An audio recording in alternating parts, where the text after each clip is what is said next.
Today's story: I am not the girl in the elevator. The day I disappeared, I wandered through Los Angeles in the haze of my own thoughts. It was a bleak, cloudy morning, the kind where the sun was merely a smudge on the horizon, the city muffled beneath a shroud of mist. My footsteps echoed on the pavement, a hollow rhythm that seemed to mock me.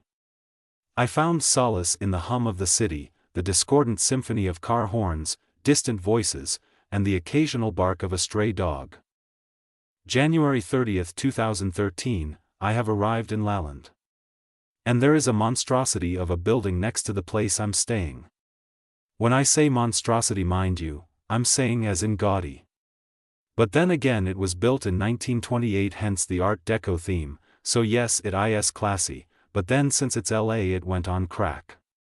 Fairly certain this is where Baz Luhrmann needs to film The Great Gatsby. I arrived at the Cecil Hotel, its facade crumbling, a relic of another time. The walls seemed to hold secrets, whispers of lives long gone, the air heavy with a history I couldn't see but could feel. I had chosen this place because it was cheap, but as I stood in the lobby, surrounded by faded grandeur, I realized there was something more to it, something that resonated deep within me. I had always been drawn to places with stories, with layers of history and mystery. They felt like reflections of my own mind, complex and impossible to fully understand. The hotel was no different. It felt alive, as if it were watching me, waiting for something. January 31, 2013, I wish I could believe it gets better, but I can't. I'm tired of existing. Existing is not enough. I want to live. I need to find something real, something that will make me feel alive. But what does that even mean? Every day, I feel myself drifting further away from the world, from people, from reality. Maybe I'm not meant to be here at all. I took the elevator, a metal box that smelled of disinfectant and stale cigarettes, to the 5th floor, the one where my room was. The doors slid open, revealing a dimly lit corridor. I stepped out, but something held me back. The hallway stretched before me, empty, and yet filled with something I couldn't see, something I couldn't name. I felt a strange pull, an urge to explore, to stay here, to find. What? The elevator doors stayed open behind me, a gaping mouth waiting to swallow me whole. I turned back to look at it, my mind flickering with thoughts that didn't fully form, fragments of ideas I couldn't grasp. The hallway was too quiet, the silence pressing in on me, making my heart pound louder in my chest. Depression sucks. The night is a refuge, a place where the broken pieces of me can fit together, just for a while. In the darkness, I can hide from the world, from myself. But the darkness is also where the monsters live, where the thoughts I try to bury rise up and consume me. I don't know which is worse, facing the world, or facing what's inside my own mind. I pressed the elevator button again, watching as the doors slid shut, then opened once more. The numbers on the panel glowed faintly, a soft, cold light that felt distant and uninviting. I stepped inside, feeling the cool metal walls close around me. I pressed the buttons randomly, my fingers trembling, the familiar surge of anxiety tightening my chest. I wasn't sure what I was trying to accomplish, but I kept pressing, as if hoping for a response, a sign, something. The elevator shuddered, then began to move, but the doors didn't close. They stayed open, revealing the same empty hallway, the same silent stretch of carpet. My reflection stared back at me from the mirrored surface of the doors, distorted, warped.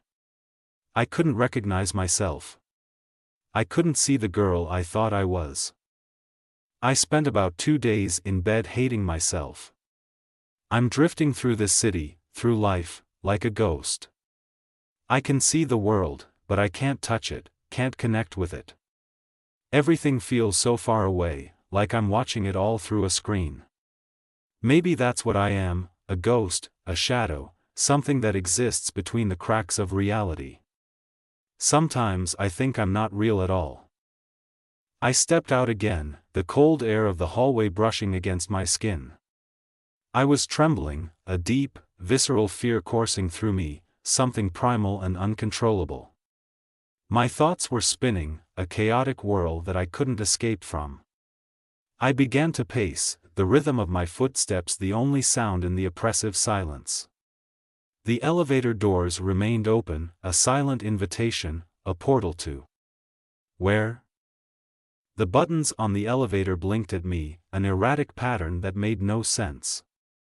I pressed them again, desperate for some kind of reaction, some kind of change. But nothing happened. The walls of the elevator seemed to close in on me, the air thickening, suffocating. I felt like I was being watched, like something unseen was just out of sight, just beyond the edges of my perception. I have this fear of being forgotten. It's irrational, I know, but the thought of disappearing, of no one remembering who I am, terrifies me. What if I fade away, like I never existed at all? It's hard to fight against that fear when every day feels like I'm one step closer to vanishing. Reality is fragile. It feels like it could break at any moment, like the seams are already coming apart. There are things in this world we can't see, things that exist in the spaces between reality. I feel like I'm slipping into those spaces, like I'm becoming one of those things that people can't see, can't understand. I ducked back into the elevator, pressing myself into the corner, trying to make myself small, invisible. But there was no escape from the thoughts that clawed at my mind, no escape from the fear that was tightening its grip on my chest. I pressed the buttons again, every one, over and over, as if the mechanical response could somehow anchor me, pull me back to the world I knew. But nothing happened. The doors stayed open, the hallway stretching out before me like a tunnel, leading to some unknown darkness. I stepped out one last time, feeling the carpet beneath my feet, the air heavy with the scent of old dust and something else, something I couldn't name. I stared down the hallway, my vision blurring, the world tilting. My heart pounded in my chest, a frantic rhythm that matched the chaos in my mind. I'm afraid of falling apart, of losing myself completely. There's a part of me that's always been scared, always been unsure. And now, I can feel it taking over, like I'm being consumed by my own fears. I don't know how to fight it anymore. I am not the girl you see in the mirror. I am not the girl you think I am. I am something else, something lost, something that exists only in the spaces between. I don't know where I belong, but it's not here. It's not anywhere. I began to climb the stairs to the rooftop. The metal steps felt cold beneath my feet, each step echoing with a hollow resonance that seemed to reverberate through my very bones. I moved carefully, trying to push away the fear that clung to me like a shadow. The climb was slow, deliberate. I could feel every breath, every heartbeat, a steady reminder of my own existence. When I reached the rooftop, the door creaked open, revealing the stark, open expanse of the roof. I stepped out, the wind cutting across my face, the city sprawling below me. My eyes were drawn to the water tanks in the distance. They were large, imposing, their presence both mundane and ominous. They stood there, silent watchmen of a place that felt so foreign and yet so intimately connected to the chaos within me. I approached the tanks, each step deliberate, each breath a struggle against the suffocating silence. The tanks were old, their metal surfaces scratched and worn. They seemed almost alive, as if they held the weight of countless untold stories within them. I reached out a hand, touching the cold, weathered metal. The sensation was jarring, grounding. I looked out over the edge of the rooftop, the city lights twinkling in the distance, the vast expanse of the sky stretching out above me. The world felt both infinitely large and unbearably small. The wind whipped around me, a reminder of how alone I was, how distant everything seemed. I just wish someone around me could understand what it really means to be depressed. The night wrapped around me, heavy and silent. I stood there, facing the water tanks, feeling the weight of my own thoughts pressing down on me. The silence was profound, an empty void that seemed to stretch endlessly. I could feel my own breath, my own heartbeat, a reminder of my existence in this vast, lonely world. And then I stopped. I took one last look at the rooftop, the water tank standing silent and watchful. I turned to leave, my footsteps echoing in the emptiness, the only sound in the stillness of the night. The city below continued its restless hum, oblivious to the girl who stood alone on the rooftop, searching for something she could never quite find. In that final moment, the darkness around me felt both a sanctuary and a prison.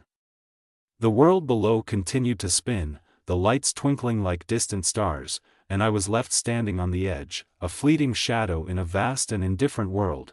The last I saw was the darkened rooftop stretching out behind me, the water tanks looming like silent witnesses to my departure. And then, as I walked away, the silence closed in. The day I disappeared, I wandered through Los Angeles in the haze of my own thoughts. Sometimes we disappear like that, right in front of everybody, and we are not found until something tastes rotten. So many stories dissolve, leaving only a watered-down truth for future eyes and ears. I am not the girl on the elevator. I am more than the sum of my fears, more than the reflection in the metal doors. But I am also nothing, lost in a world that doesn't understand me, that never will. Yet I have hope that it is never too late to remember to tell a story. That this life is as brief and tainted as a cigarette drag, but also as dynamic and rejuvenating as the air that disperses the smoke. It isn't rocket science. It isn't that difficult.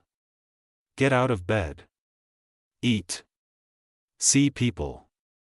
Talk to people. Exercise. Write. Read books. And if someone around you suffers, just be around and make sure they eat and go outside. Remind them every day that it will get better. Tell them every day you love them and losing them would be unbearable. There is nothing else you can do.